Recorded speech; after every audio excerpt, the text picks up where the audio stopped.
Her çok restoran. Gözler o şivesi bence. Taşlar şivesi. Böyle gazlı Her değil. yeri bir var. Restoran. O saçlar var. Sana taşlar var. Kimindir var? Allah'tan kalır. Bakın kablar bir kablar çıkma bak. Su kabı? Bir kablar. Ha. Şu parlar mı diye.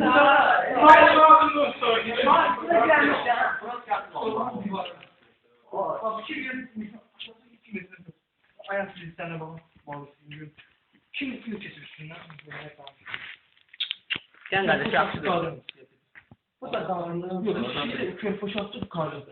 Çok baktım mı ya? Bu akışma diyorlar insanlar. Halimde şey sabit var. Akışma diyorlar.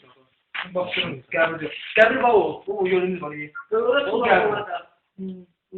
Bu insan nasıl insan suyundan? Nereye gidiyorsun? İnsan suyundan. Hangi kaldı? O bak insan suyundan. Bu insan suyu bak şimdi. Ne yapıyorsun? Buraya mı 4 oldu? Yakasına kaldı. 3'te yok, 4'te. Ya oradan kayda burası. O başka gürlede.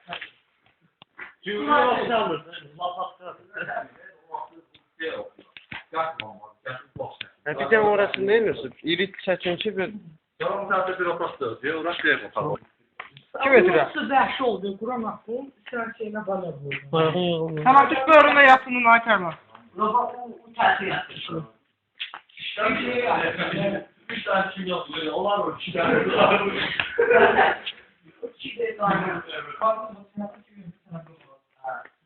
Çanası qabağı olan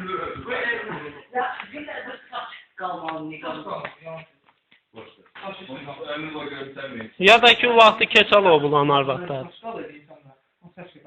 Kalmıyor. Ben de onu söylüyorum. Ben abi.